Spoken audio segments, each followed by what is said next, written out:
Hey y'all, it's Brijin, the Museum Stitcher here on Flosstube and also over on Instagram and Ravelry. Happy Halloween! Today I am filming on Halloween Day, October 31st of 2022, but it'll be past Halloween, good lord, when you guys are seeing this, so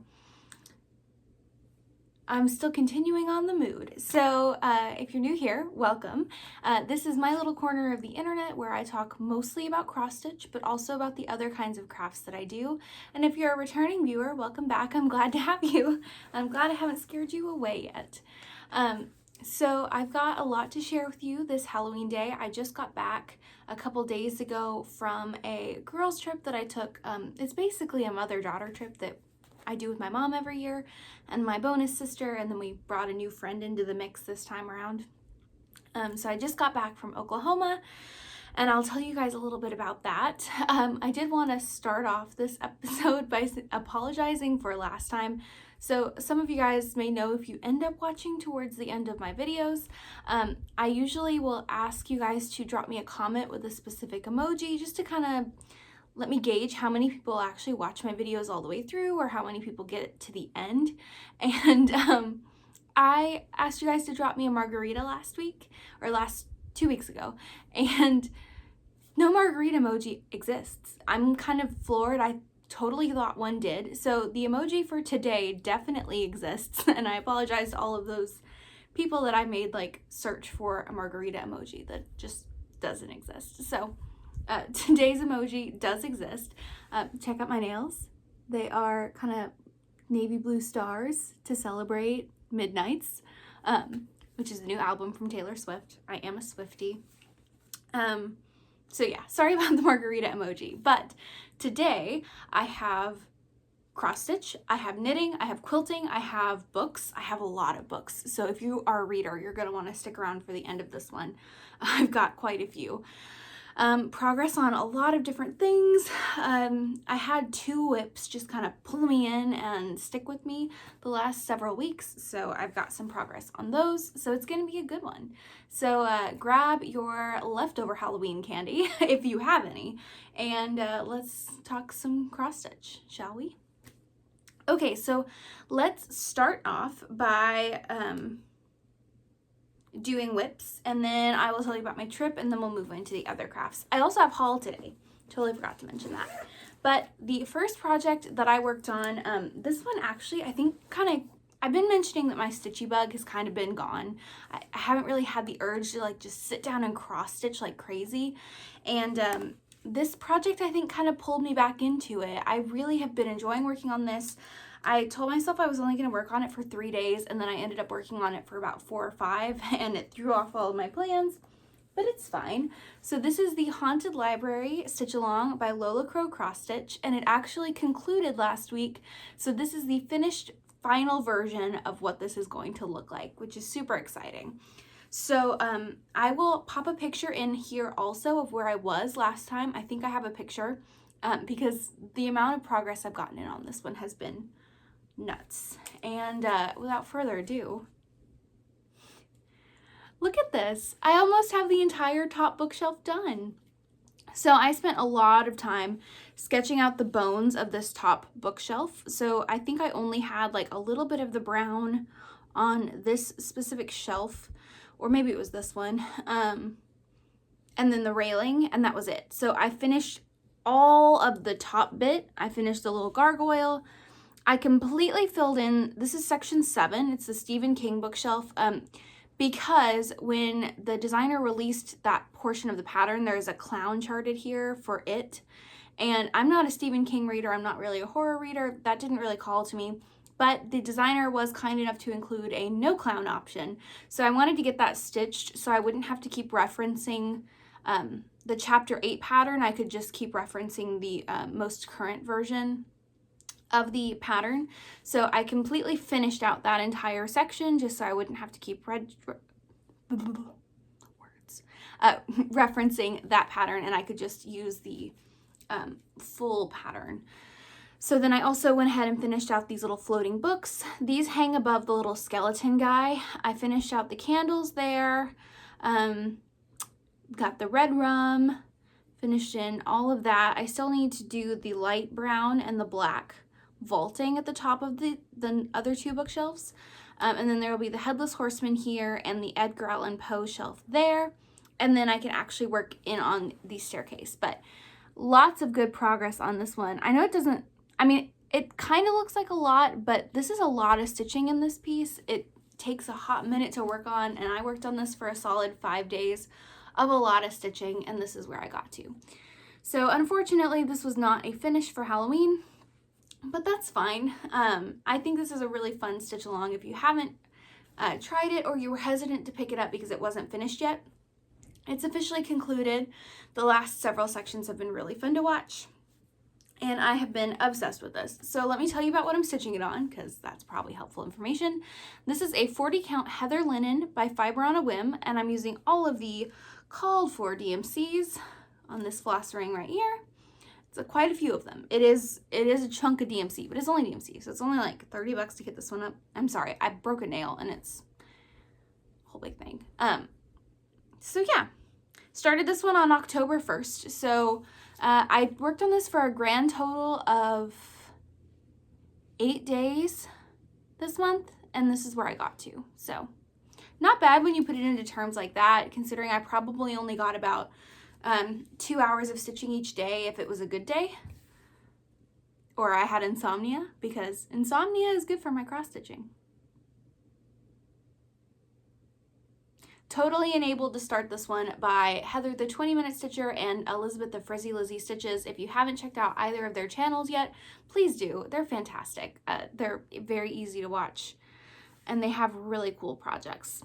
So I am also, when you are enabled by me, know that I am also enabled by others. I've got another enablement section today in my haul where I was enabled into buying other things. So yay for Halloween cross stitches.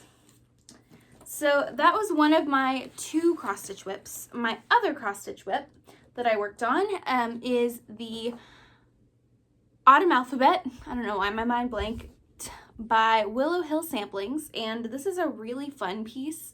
I was totally enabled to start this one from Laurel of Mountain Laurel Stitches.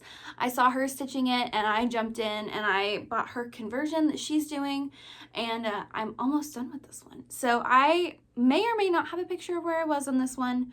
If not, I do remember, so I can tell you, but this is where I've gotten to. So where I was last time before I picked this up again, I had finished about half of the border on this side, about a quarter of the border on that side.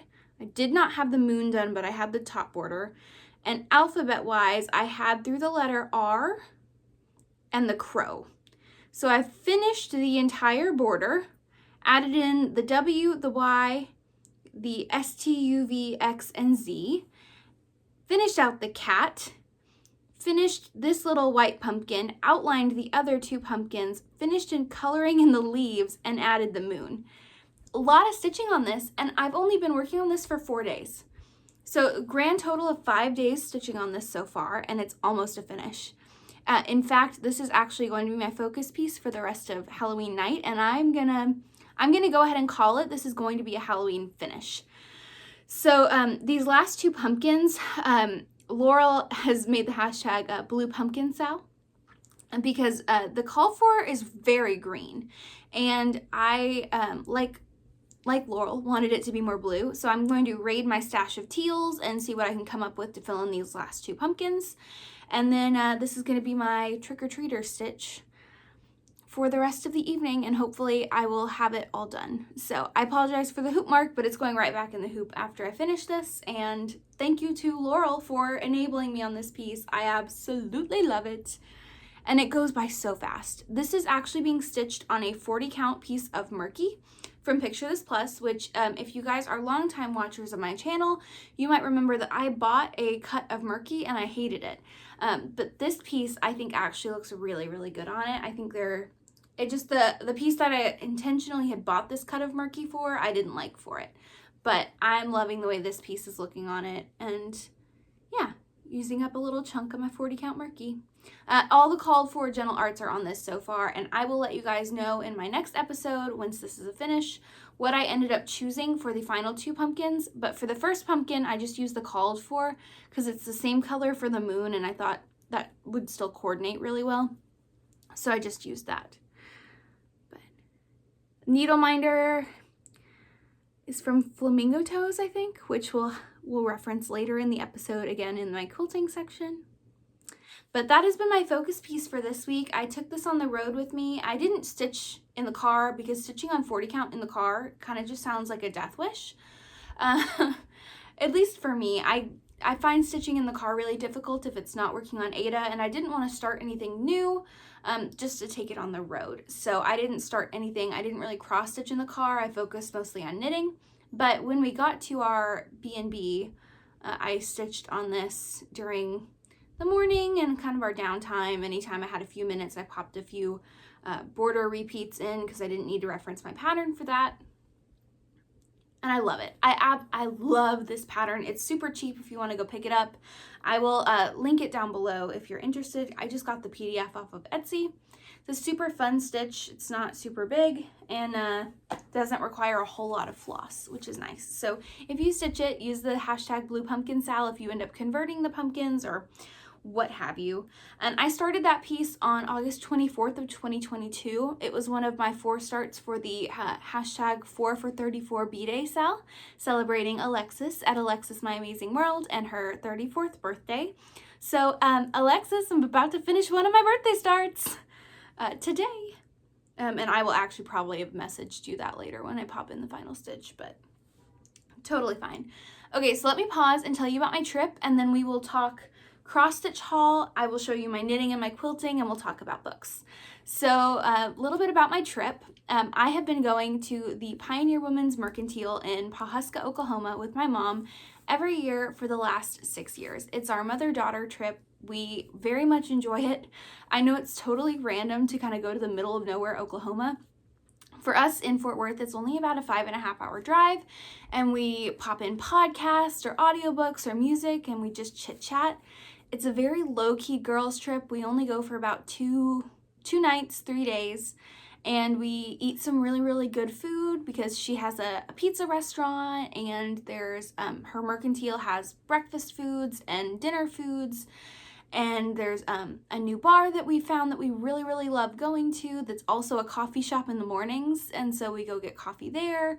We just kind of window shop and actually shop and go out to her lodge where she films her cooking show, and it's become an annual tradition. My mom and I have gone 6 times together, and then my mom took her girlfriends once without me, and then we brought in my bonus sister, and she's been going with us for the past 5 times, so it was really just that first trip that was me and my mom.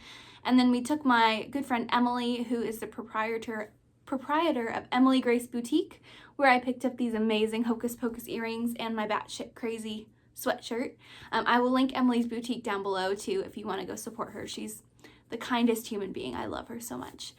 So I will pop in any pictures. I didn't take a whole lot. We don't do a lot of picture taking because we're just kind of chilling. We get to sleep in and have good breakfast, and it's just a relaxing mother-daughter trip. And so that's super fun. I think we're gonna try and go back again in the spring.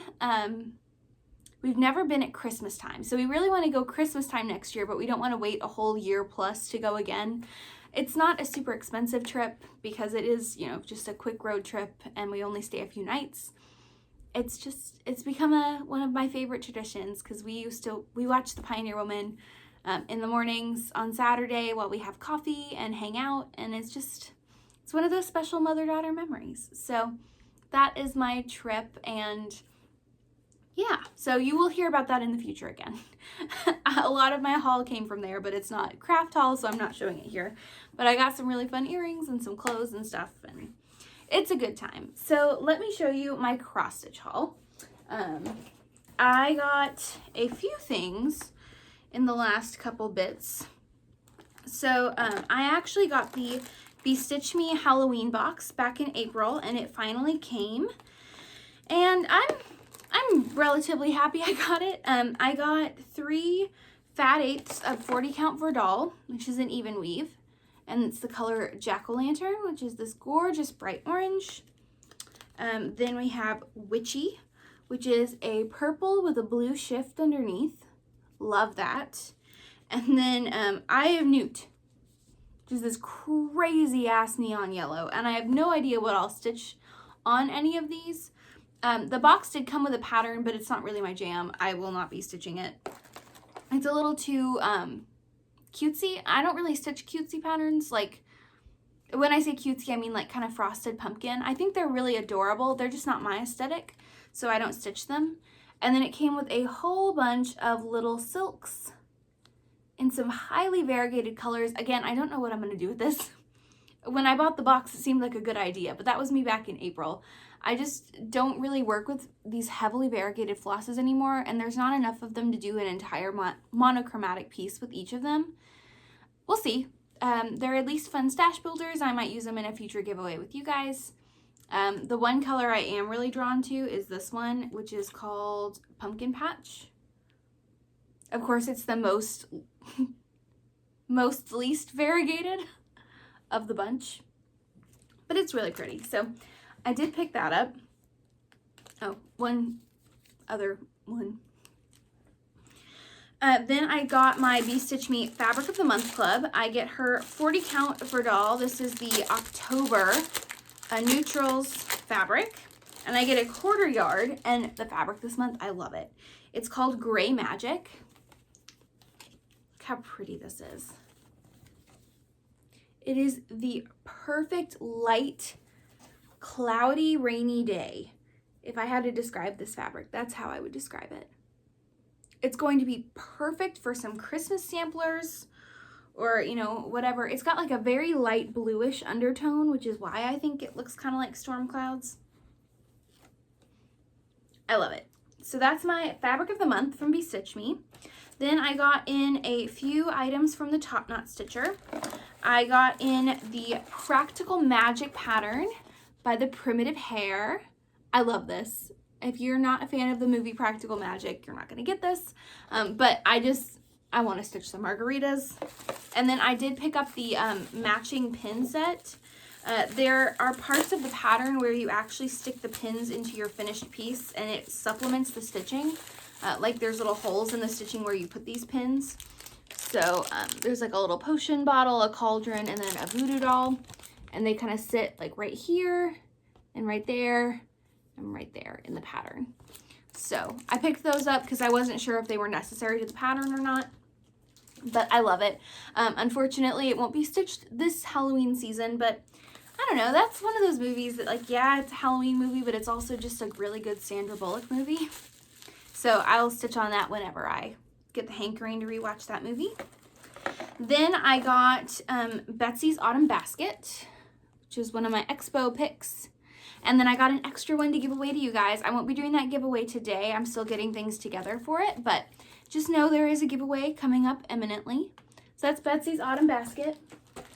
Then I got my final shipment in the Year in the Woods series. This is the reindeer. So cute. And this has been such a fun series. I've really, really enjoyed it. Then I found this pattern and I had to get it. It's called Every Knitter by October House Fiber Arts. It's got a girl who has yarn and a whole yarn cabinet, and there's a cat on it. And if it has a cat and craft supplies, it will normally get me. So I got that one. And then Abby, the Top Knot Stitcher, was having a sale on some of her overstocked items, trying to clear some space for some new things. And I picked up this one on sale. It's called Halloween and Cross Stitch by a very Italian designer name that I will pop right here, because I can butcher my way through French or Spanish, but Italian kind of gets me sometimes. So again, there's a witch and craft supplies, so I picked that up because it was on sale. And then I grabbed a fat quarter of some 16 count Color and Cotton Aida, just because it was also on sale. And I got the color Biscotti. It's very yellow, but I thought it would be good for a lot of the Autumn Garden palette stitches.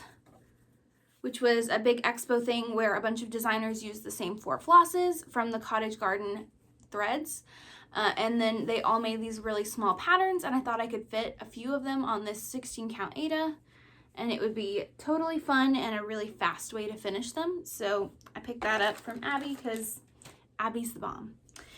And then the final thing I got was just another pair of embroidery scissors. I can always use more cute scissors, and these were on sale. So that was my haul. Let's talk knitting, quilting, and books. So as far as knitting goes, well, this is knitting, but it is a sewing finish. So I showed you guys last time, and I'll put a picture of it here, that I got some yarn for my WestKnits MKAL 2022, the Twists and Turns shawl, from Fangirl Fibers, and it came in this little tote bag. And it was a very flimsy tote bag. It's just like your regular standard tote bag, doesn't have a boxed bottom, doesn't have a whole lot of space.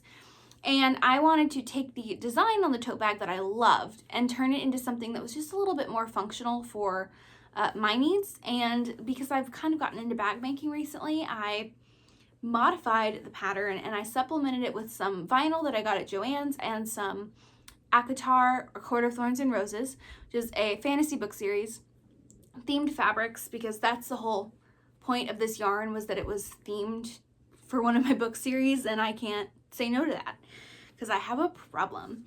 And I took the tote bag pictured here and turned it into this. So I cut out the main print here, which you can see. Then I supplemented it with this gorgeous large scale print of the Night Court emblem with one of my favorite quotes from the series. I used this small scale Night Court emblem up at the top to hold my drawstring. I used the vinyl to make a nice waterproof strap. I used the vinyl on the bottom to give it a little bit more heft and a little bit more protection. And then on the interior, I used this gorgeous purple night sky fabric. And then for my pocket panels, I used this fabric, which says fight like an Illyrian train like an Illyrian warrior with some wings to represent the Bat Boys.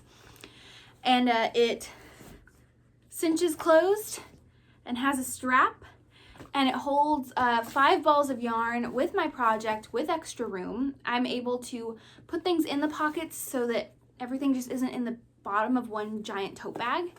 It opens up and the top rolls down so that I can stitch out of it a whole lot easier. And I feel like it kind of made the whole thing a little bit better. So this is housing my WestKnits MKAL. I worked on this a lot in the car on my road trip, and I have worked on this thing for a grand total of 15 hours now, and I'm not done with Clue 1. I really thought I would finish Clue 1 on the trip, but I didn't. But, you know, I was also just chit-chatting and having a good time. I wasn't, like, speed knitting the entire 5.5 hours there and back. But here's where I'm at. So this little marker, it's the same print as I got in the tote bag. It came with my box of yarn. Marks where that I was the last time I filmed. So in the last 2 weeks, I've done 3 more contrast color stripes with an additional main color stripe. So these yarns are by Fangirl Fibers. They are in the shade High Lord, which is this gorgeous midnight blue purple, and the Surreal, which is this gray blue, and then the contrast color or accent color, which has not come up in the pattern yet, is this gorgeous chartreuse called Prithian. So if you read the ACOTAR books, you will understand all of those references. But Clue 1 is still the same fabulous braided effect 3D chevron, and I have, if I'm not mistaken, 4 more contrast color stripes to go. So I'm getting there. But for like reference, the shawl I'm about to show you, my Slipstravaganza by Stephen West, I've been working on for 17 hours and I am way farther along on it. So a lot of knitting in this first section, but the whole thing has been released. So if you were curious about how the whole finished thing looks, I will, I don't know if Stephen has posted a picture of the finished thing yet, but anyway, you can look it up and see the whole finished shawl. It is pretty dang cool. It's not necessarily something I would have picked if I would have seen the design before I started working on it, but I think it's going to turn out just fine. And yeah, so really excited about this bag. It's going to be a great knitting bag that I can reuse for a whole variety of projects, but with the way this one's going, it's going to live in here for a long time. So just an idea, you know, if you get a bag in a box that you don't really want to use, or you have a tote bag that you think could be more useful in another way.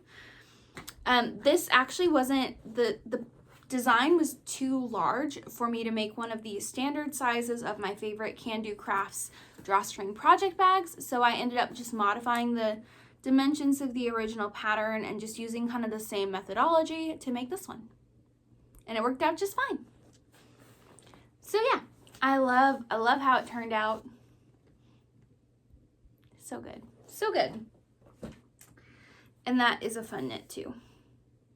So my other one that I worked on, so actually I showed this to you. So this is another bag I made out of an old silk scarf that I got for helping out with an exhibit themed 1883, which is a television show. It's very good if you haven't watched it yet.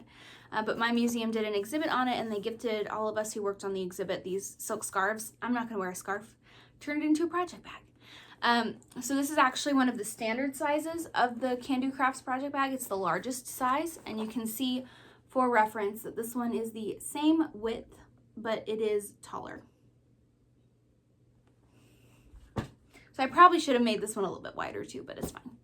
So anyway, in this one I have my WestKnits Slipstravaganza shawl. I started this one on September 7th, so I've been working on this one for a little over a month, but I did kind of drop it cold turkey when I started my new 2022 shawl. But I've got some good progress. Let me find where my stitch row marker is. I'm in the middle of a row on this one, so it might be a little harder to show. But I finished section 2. So this little cat charm is where I was the last time. So I've finished out the last few rows for section 2, and I'm about to start these kind of diamondy columns. I'll throw a picture of what that's going to look like up in a second. But I have the honeycombs done for this one and the first large section. So the only difficult thing about this pattern so far is that after section 2 is done, it doubles. You end up making a lot of stitches, and it doubles the amount of stitches in every row, which makes it really hard to finish a row, which is why I'm only mid-row showing this to you. This was also a really good car knit just because it didn't, I'm in like a few rows of just knit and purl, and when there's 400 stitches in every row, that's difficult. So I'm using a variety of fingering weight yarns there that my coworker picked out. Also fit 5 balls of yarn in this bag with my project, and it's totally fine. I just had to modify the dimensions on this one for the design of my tote bag. Okay, so that's everything I knit on. I didn't work on my socks anymore just because I've been kind of in a shawls mood. And yeah, so let's talk quilting. So quilt behind me today, Brijin's Quilt Corner.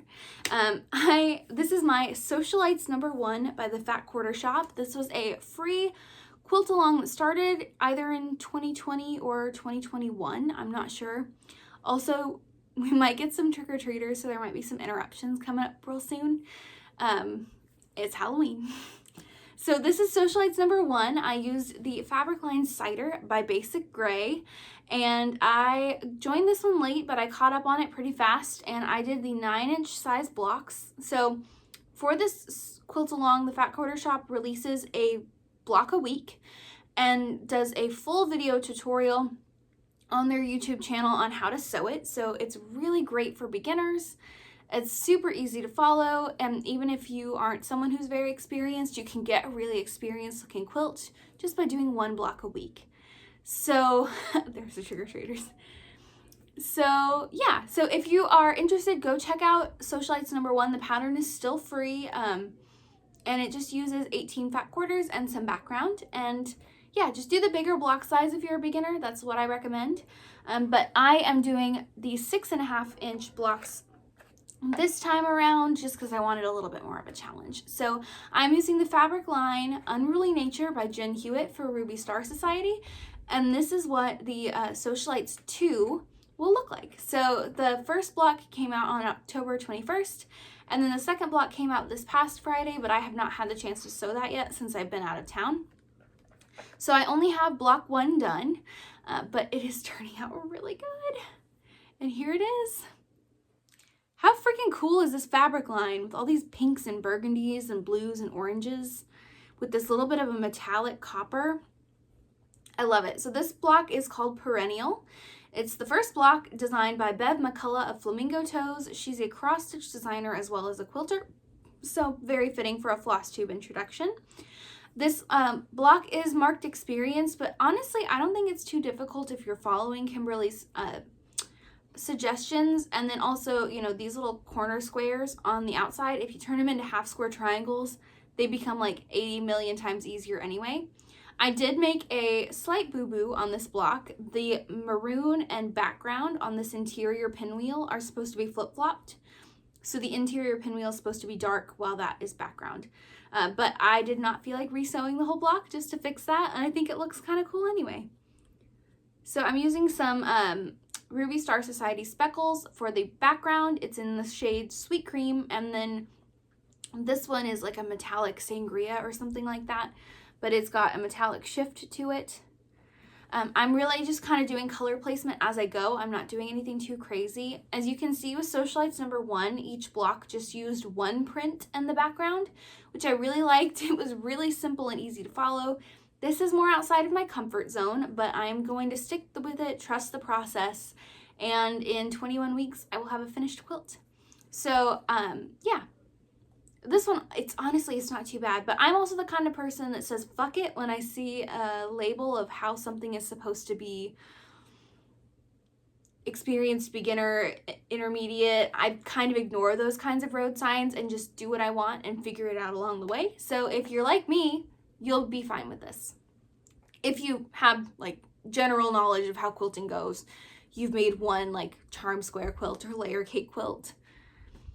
Starching helps. I starched all my fabrics, and then I actually got this cute little box off the Fat Quarter Shop's website. It's a little 7-inch acrylic box that has this gorgeous thing, and I am putting all of my finished blocks as the quilt along goes in this thing just to keep them safe and protected as I go through the quilt along. So that's block number 1, all done.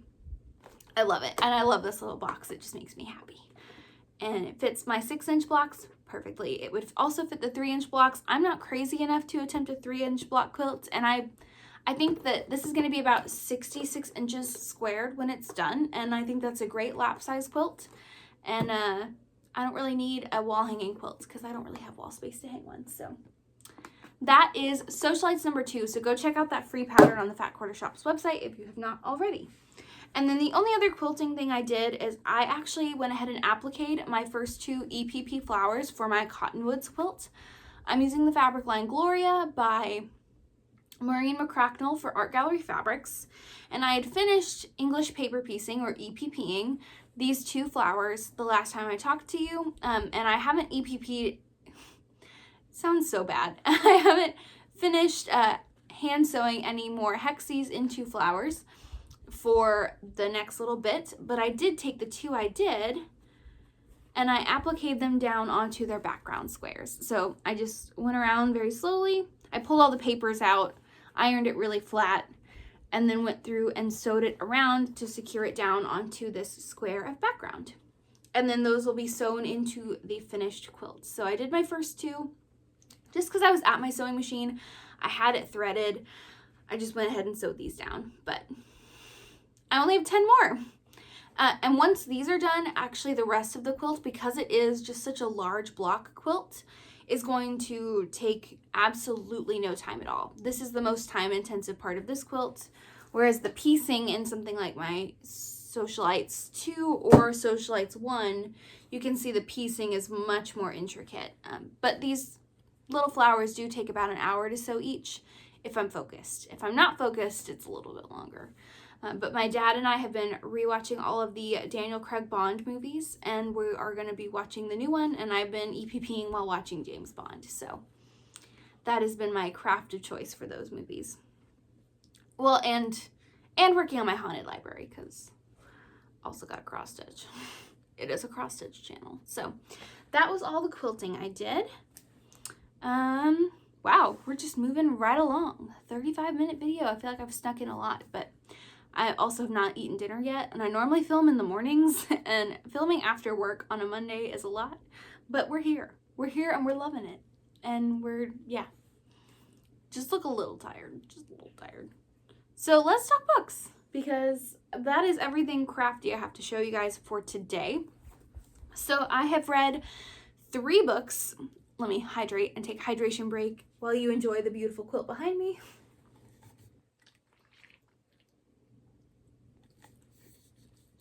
Every time I see this quilt, it just makes me so freaking happy.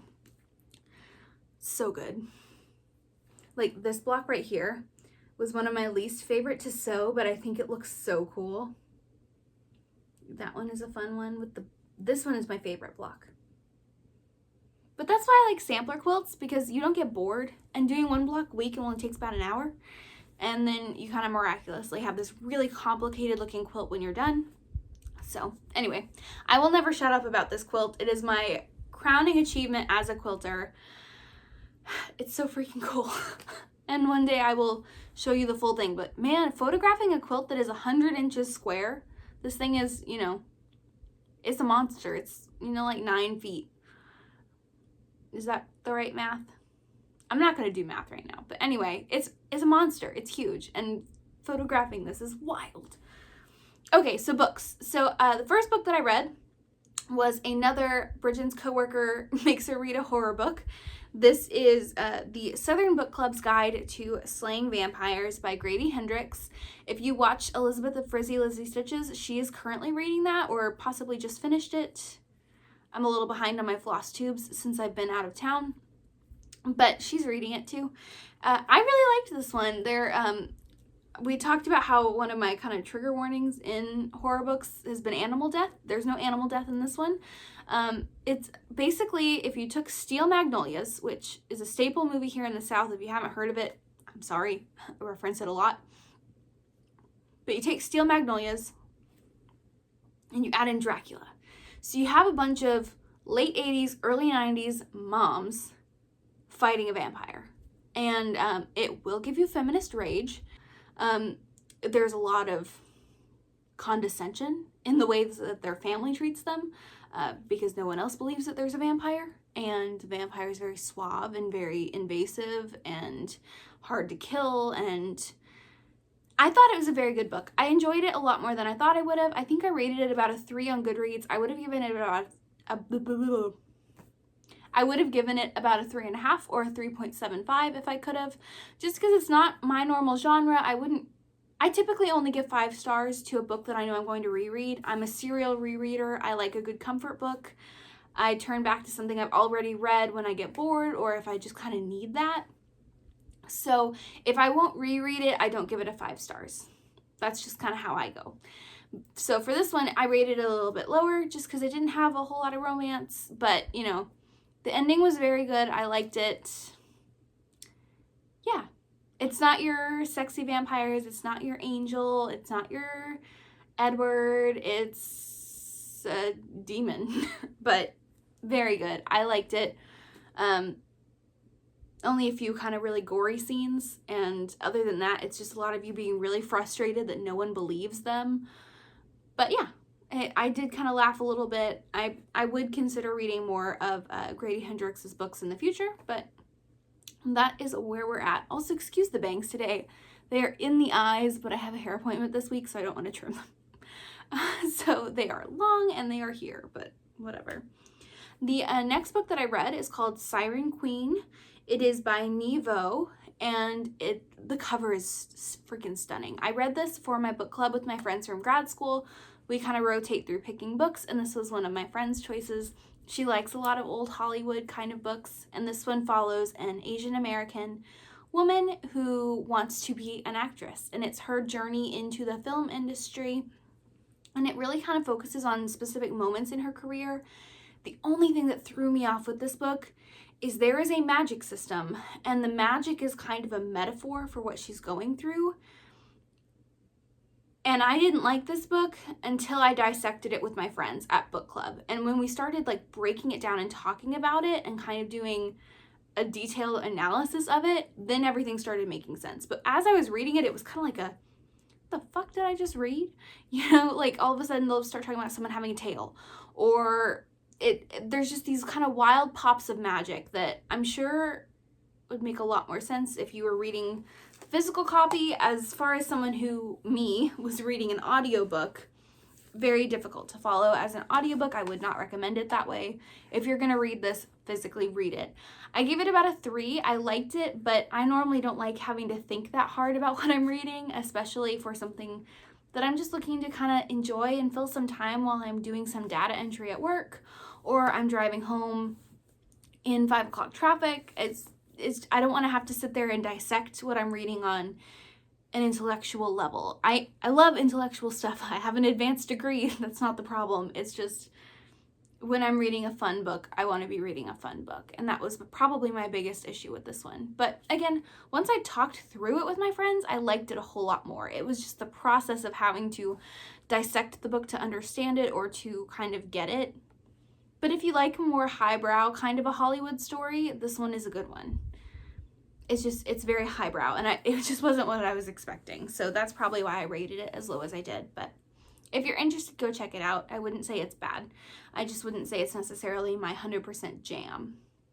And the third and final book that I read, I've talked about Elizabeth of Frizzy Lizzy Stitches a lot this episode, but this was also a recommendation that I got from her channel. She mentioned it in one of her last videos, and I was like, that sounds great for the spooky season. This is my kind of spooky season read. Don't read horror, but man, oh man, did this tick all of my boxes. This is Go Hex Yourself by Jessica Clare. It is the first in a series, and it follows this girl named Reggie. Now, Reggie is down on her luck looking for a job, and she thinks she's going to get hired by a shop that promotes her favorite wizarding card game, which I definitely think is supposed to be inspired by Magic the Gathering. But she goes in to interview for this job, and it actually turns out she's interviewing for the position of a witch's familiar. So witches and magic is real, and she interviews to be the familiar of this very old lady witch, and she has a very, very hot warlock nephew. And then some things ensue. It does have some spice, so I liked it for that reason. There's some cats in it. I didn't necessarily see the twist at the end coming. I definitely thought it was going a different direction, so there was a little bit of that. I mean, it was still kind of predictable in the end. It's a contemporary rom-com with some witches thrown in, but I loved every minute of it. So thank you, Elizabeth, for the recommendation. You never let me down. Everything that she recommends I end up loving, and this one was no different. I am definitely picking up the second book in the series. I'll probably read that this week. It follows two of the side characters from the first book.